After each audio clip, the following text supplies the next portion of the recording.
Yo, what is going on YouTube? It is your boy JeezyTV, and real quick before I go to class, I figured I would record this video for you guys. We are here to talk about the 1989 American supernatural comedy film directed by Ivan Reitman and written by Dan Aykroyd and Harold Ramis, all people that are in the film except for Reitman. We have Ghostbusters 2. This is the sequel. Here we are, round 2 of the Ghostbusters franchise, and this is debatably the most important movie of the franchise because this film really determines if this concept of catching ghosts and saving New York can be turned into a franchise again. Sequels are usually the most important when you're kind of building up a franchise and you're trying to see, like, hey, can this last? Can we make movies years later? Apparently they can. Now, obviously, based on the fact that, yeah, I think there are 2 or 3 other movies. We're going to get to those eventually. I'm not sure how content's going to look for the week. You know, it's kind of an unorthodox schedule for me. Many films came after this, so obviously this film worked. I mean, if I'm wrong about how many movies there were, let me know. I think this movie bode well with the critics. I don't know. There were some negative things, but yeah, now about 35 years later, where do I stand on this film?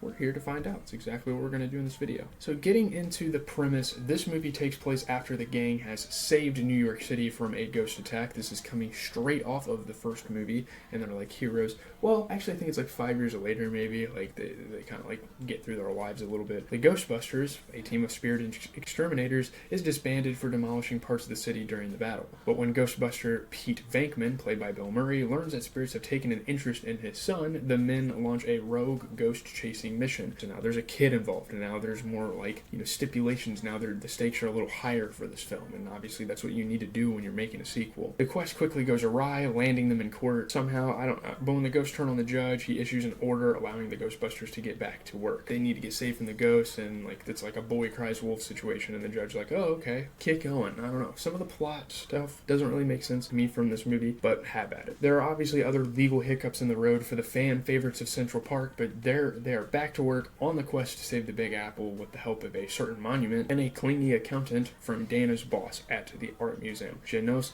Poha, and his evil painting of Vigo the Carpathian. Yay, more mythical creatures. That's creative. So yeah, you're kind of setting up for this thing like, oh, her boss at this art museum is like evil and he's like wanting her and all this stuff. It's weird. You know, you gotta save the city from getting destroyed. Will they achieve their goals, or will the evil goo leave a lasting impact on NYC? You'll have to watch for yourself, even though in movies like this, I'm sure you know exactly what is going to happen. So there you go. So getting into the good, I would say this movie does everything that the first film does well. You know, you can kind of watch that video and see like the sentiments I had about it. I mean, it has a fun concept and story, has cool underlying themes and dynamics laced into the plot, and it's overall pretty enjoyable, like fantasy sci-fi viewing experience. Like overall, I will say this is a somewhat enjoyable movie. Getting into some particulars, I mean, the sort of social commentary on the evil ooze in New York and how that sort of represents New York City, and especially possibly being in a bad era at the time with things like drug epidemics, increases in poverty, organized crime, other factors. That was cool. I think that was really awesome to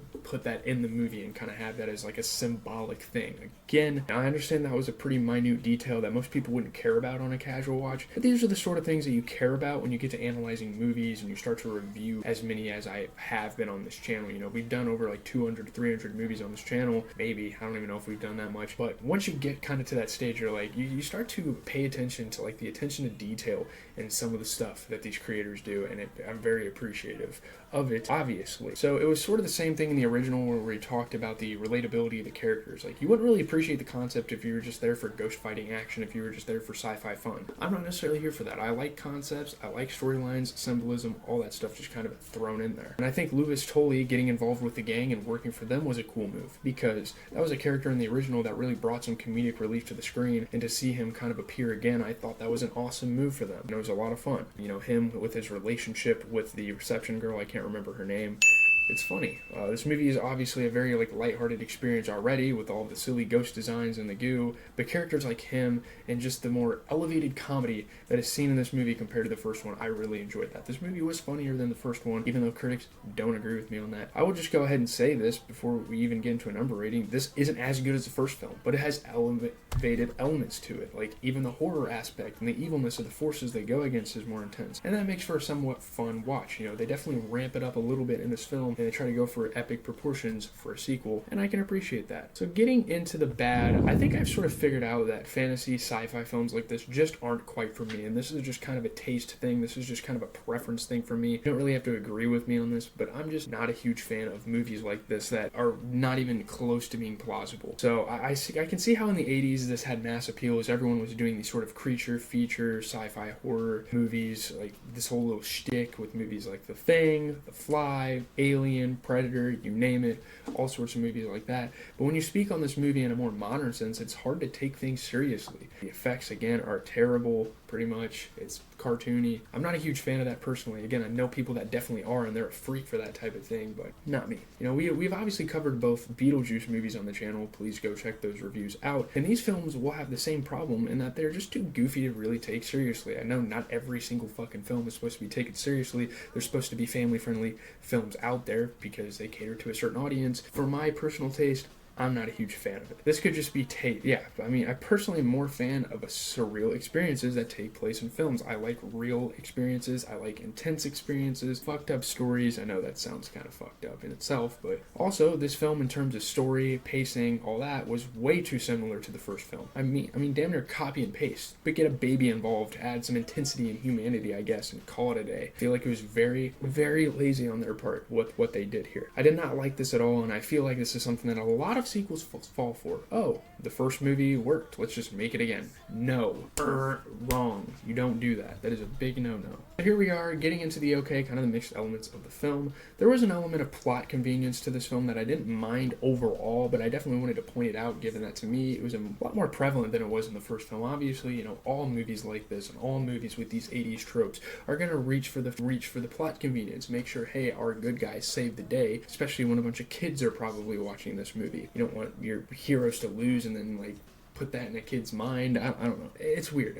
How did they get out of the mental hospital so fast? Was there like an evil voodoo that attracted Dana to Poha in the fucking museum on that scene? Why, when they were in the museum and her baby was being used as a spiritual vessel, was Dana so willingly to comply and live out her life with this fucking weird ass dude that we've been knowing about for the entire film? Also, yeah, like getting into that character Janos, that guy was annoying, wasn't he? I mean, I guess that's the point of him being in the movie, but still, that guy was a he pissed me off sometimes. I'm gonna be completely honest, which that's a mixed element, but still. So just getting into the overall review, let's pull up the tier list, and this is 100% not as good as the original, and although the original doesn't even stack up in the modern era, this movie still isn't quite as good. Like, neither of these movies really work for me as a modern day classic. I don't see it as that. It is at best decent, which is why I will be giving it a 6.8 out of 10. I think it's decent. I think it's okay. You know, the concept is pretty cool, but the whole mythological figure thing seems like a whole lot of rinse and repeat, and that isn't something we need out of a film like this. You need to bring something different to the table. We are talking about a sequel to an original that was absolutely legendary,